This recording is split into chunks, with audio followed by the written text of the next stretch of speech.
another episode of Teen Scene. We're at the Maryland Women's Heritage Center, and I'm Leslie Weber.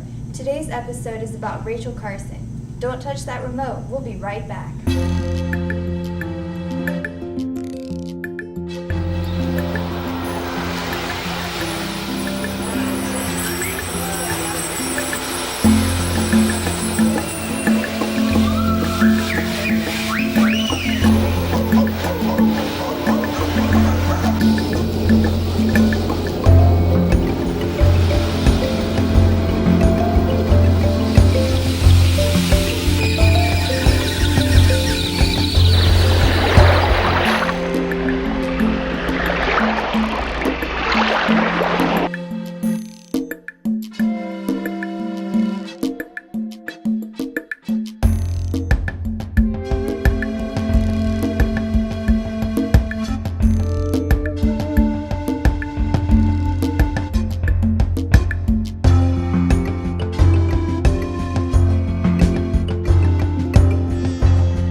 Welcome back. We're at the Maryland Women's Heritage Center, and they have a special on Rachel Carson with lots of books that you can read or purchase.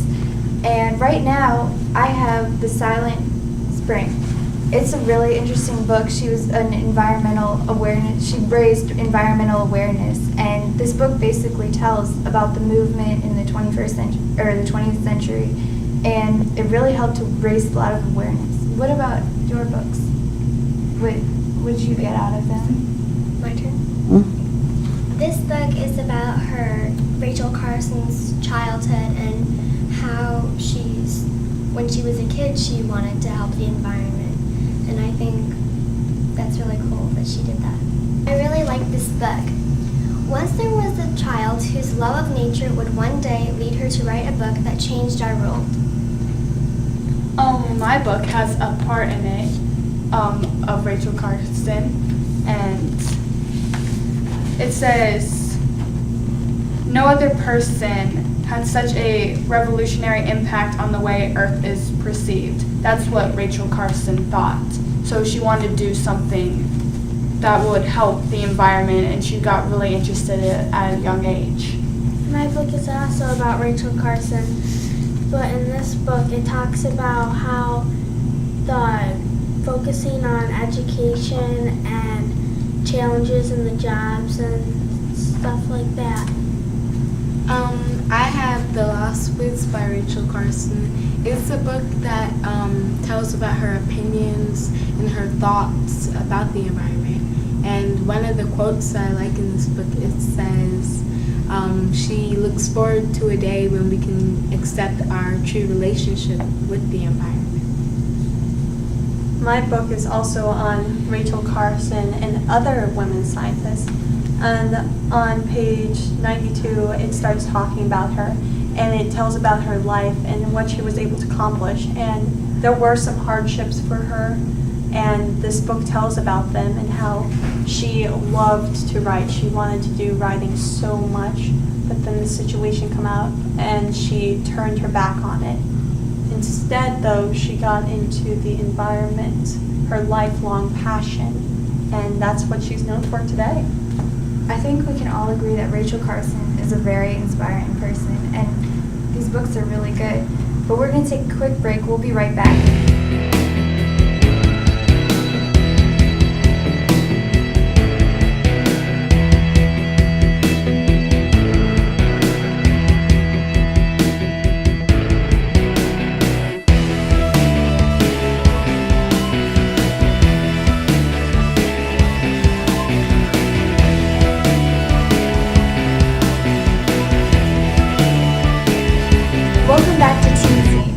About the environment. Do any of you have anything you think you could do to help the environment individually? I do. At my school, I think my school is very into helping the environment because we actually have an environmentalist club that I was actually thinking about joining this year because they give you community service hours for all the different things that you do to help the environment. And also my school, like, have you ever thought about what you do with the top of a soda can when you're done with it? My school, they have like this huge jug that you put it in at lunch when you're finished with it, so poor animals won't have to choke on it and get sick. That's really good. That's similar to what is at my school. My school has a green team where every Friday they go around and collect all of the paper we're recycling, all of the cans, plastic, all of that, and collect it and give it to a recycling area. And they also plant gardens, and they plant a tree every year on Earth Day. And I think that if some communities, they don't have a recycling program, so you can take the initiative to go and talk to your community leader and say, I think we should start a recycling program, and give them ideas on how you can do it. That's why I think it would be a really good thing. Yeah, putting forth the effort. I think we should, like, be careful what we do after we use recycling things, like paper, cans, bottles, like, and the plastic rings with the six-pack, like what she said. Yeah, we should, like, cut it so the animals don't get hurt and stuff. Do you have anything to add, Claire?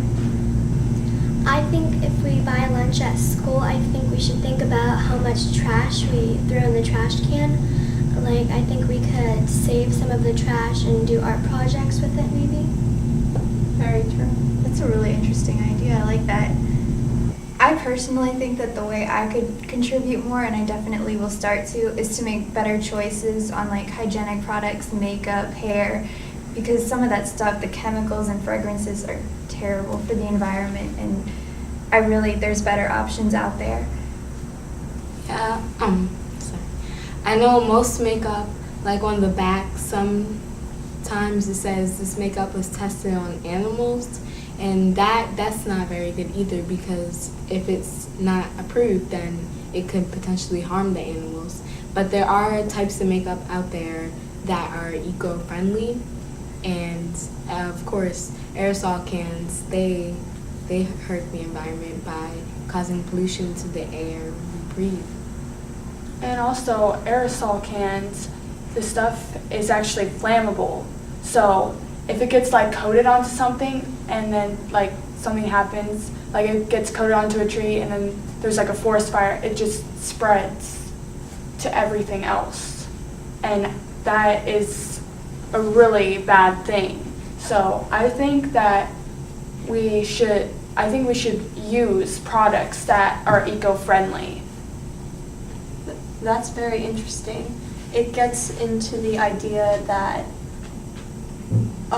what we do may not directly hurt us, but can directly hurt other people and indirectly cause things that we thought would never happen to happen, like with the aerosol and the tree causing a forest fire. We never thought that would happen, but it can happen. When we do things carelessly, we can cause a domino effect that we cannot perceive until it's too late. Yeah. Well, so we all know we want to protect the environment because we all love it. What do you all love most about the environment?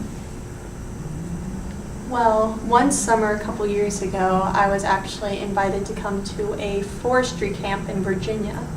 So I went, and it was run by the Department of Forestry, and I was able to learn so much about how trees are planted and how national forests are run and how important these trees and this environment is, because I had to live in the environment, and I actually had to plant some trees, and I was tested on all of these different facts about them. And being in that situation where you actually see the environment firsthand, you realize how much it affects you and how much you affect it.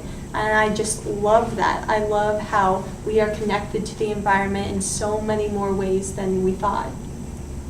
I remember a couple years ago in the 5th grade, around the county in Maryland, we all go to like my school. We went to a camp called Camp Schmidt for like 2 days, and it's really a place that teaches you about leadership and working together, but you also learn about the different types of plants there are and how the environment helps us. And I like the environment because it gives us air that we breathe and keeps our bodies functioning. I personally love the environment. I love how peaceful it is, like when you walk in a grassy field, like away from like cities and everything, just in the country. And I love forests and like being able to see like all the green around you. And I just personally really love the environment.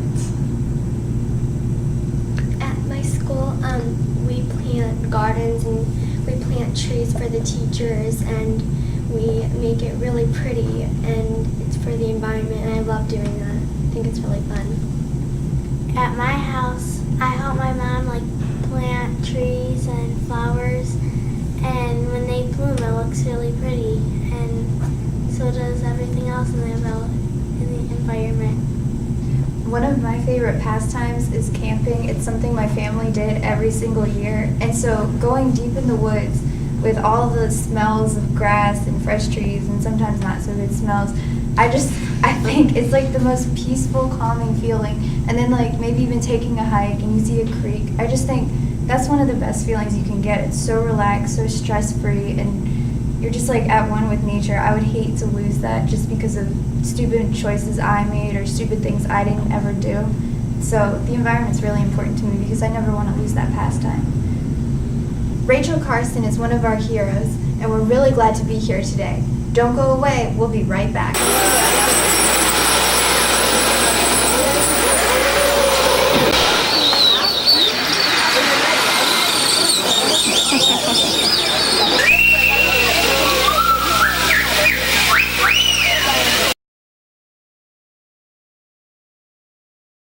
You know, none of us really knew anything about Rachel Carson before we went to the center, especially I definitely didn't. Do you think you all learned a lot about her? Yeah. She's very interesting. It meant a lot to me. Well, I was able to connect with her because she loved writing, and I love writing. I love writing a lot. But there was a certain situation in her university years when she gave it up. And there are times when I feel like giving up writing too because it can be really hard. But as she got into her passion in the environment, she was able to come back to her writing and her love of writing and start writing about the environment, which came up with a lot of her books about the environment that she's famous for today. I think she made me more aware of the situations that happen in the environment today and how we can prevent some of those situations. Yeah, she's made me feel like to like help the environment more, and no matter how old you are or how young you are, you still learn something at least every day. And that was one thing I learned today. I learned that even though you're a woman, you can be in a man's job. That because she was in that time period when only like guys went to go work and earn the money in the house. So, but she taught me especially that it might be a guy's job, but you can achieve anything that a guy can. If you put your mind to it. Yeah, definitely. Oh, what? Enduring for all the problems. Yeah. I think it's really cool that she wanted to help the environment because not a lot of people wanted to help the environment at the time, and she might have been one of the only ones, so I think it was cool. Well, thanks for watching, and we really hope you enjoyed the show. We'll see you next time. Bye.